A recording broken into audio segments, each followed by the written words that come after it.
नमस्कार, मैं निकेत। V24 तास के हिंदी बुलेटिन में आपका स्वागत है। एक नजर डालते हैं हेडलाइंस पर। विदर्भ में और 2 से 3 दिन है बारिश होने के आसार, मौसम विभाग की ओर से दी गई है जानकारी। नागपुर महा मेट्रो में नौकरी के एडवर्टाइज हो रहे हैं वायरल, मेट्रो ने दी धोखाधड़ी से बचने की हिदायत। नागपुर हवाई अड्डे से मेट्रो स्टेशन तक शटल बस सेवा गुरुवार 18 फरवरी से जनता के लिए होगी शुरू। महाराष्ट्र स्टेट बोर्ड की एग्जाम की संभावित शेड्यूल शिक्षा बोर्ड ने की प्रकाशित। अब खबरें विस्तार से। नागपुर मौसम विभाग ने विदर्भ में तेज बारिश होने के साथ साथ ओले पड़ने की भी खबर दी थी। बंगाल के उपसागर में कम दबाव के चलते विदर्भ और मध्य महाराष्ट्र, मध्य प्रदेश और छत्तीसगढ़ में तेज बारिश हुई थी। कई जगहों में ओले भी पड़े। मौसम विभाग की ओर से कहा गया है कि गुरुवार तक ऐसा मौसम रहेगा। बेमौसमी बारिश और ओले गिरने के कारण फसलों को नुकसान पहुंचने का भी डर है।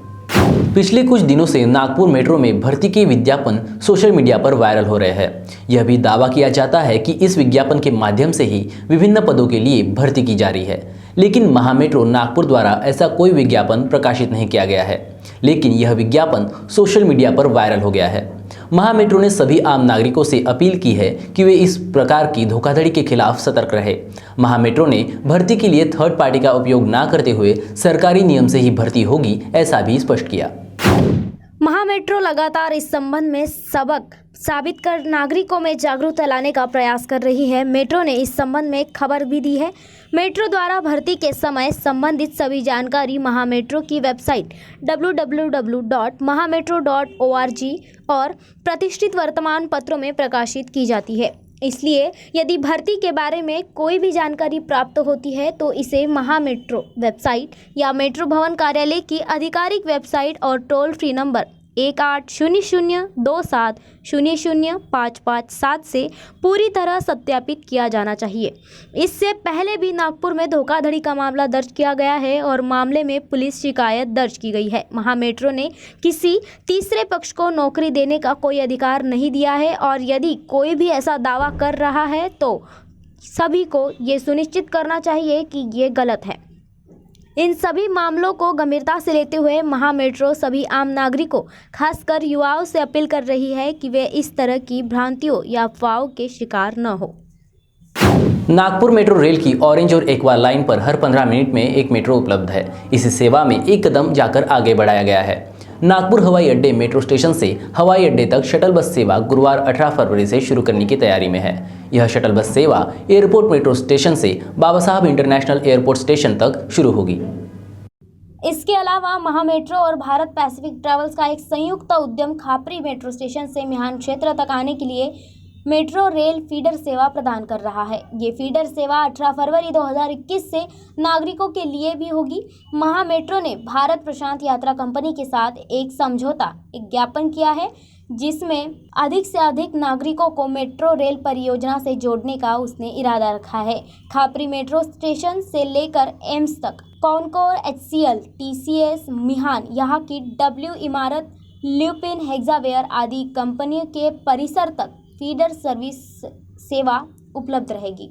कोरोना के चलते राज्य में 9वीं से 12वीं की स्कूलें शुरू हो गई थी। अब महाराष्ट्र राज्य शिक्षा मंडल ने 10वीं और 12वीं के एग्जाम का संभावित टाइम टेबल प्रसिद्ध किया है। कोरोना के चलते इस बार एग्जाम लगभग 1.5 से 2 महीने लेट शुरू होगी। 12वीं की एग्जाम 23 अप्रैल से 21 मई तक और 10वीं की एग्जाम 29 अप्रैल से 20 मई तक होने वाली है। शिक्षा बोर्ड ने उनकी वेबसाइट www.mahasscboard.in पर इसकी जानकारी उपलब्ध कराई है।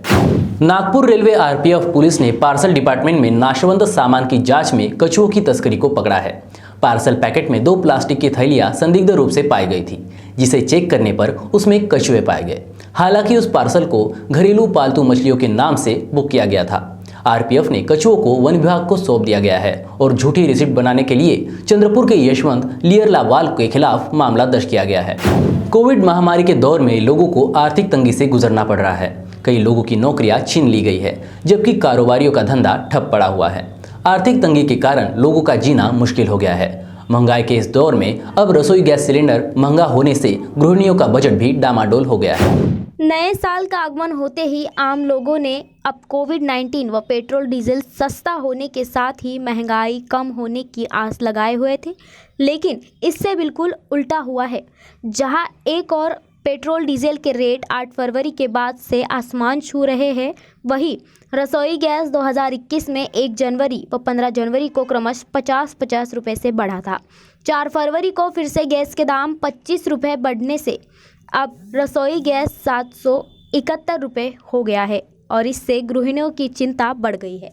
विश्व बाल कैंसर दिवस के अवसर पर 14 फरवरी को फुटाला तालाब परिसर में बाल कैंसर रोगियों के लिए नागपुर मेडिकल कॉलेज और स्वयंसेवी संस्थाओं द्वारा रक्तदान शिविर का आयोजन किया गया था। इसमें बड़ी संख्या में नागरिकों ने रक्तदान किया और अपनी सामाजिक प्रतिबद्धता दिखाई। कैंसर स्पेशलिस्ट डॉक्टर कामले ने कहा कि देश में कैंसर की स्थिति भयानक है, साथ ही बाल कैंसर की संख्या बढ़ रही है।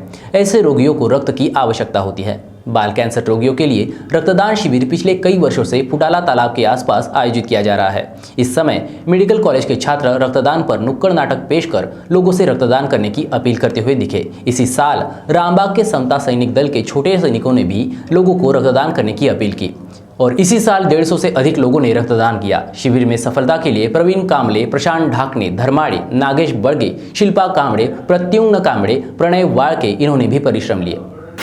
नागपुर शहर में कोरोना पीड़ितों की संख्या फिर बढ़ रही है। रोगियों की बढ़ती संख्या को कम करने के लिए महानगर पालिका कार्य कर रही है। कोरोना संक्रमण रोकने के लिए महानगर पालिका ने टेस्टिंग भी बढ़ा दी है। टेस्टिंग रिपोर्ट जल्दी ही प्राप्त होनी चाहिए ताकि रोगी टेस्ट के बाद किसी के संपर्क में ना आए और जल्दी से इलाज करा सके। सभी सरकारी और निजी टेस्ट सेंटर्स को कोरोना टेस्ट की रिपोर्ट 24 घंटे के अंदर मिलनी चाहिए, ऐसा आदेश महानगर पालिका आयुक्त राधाकृष्ण बी ने दिया है।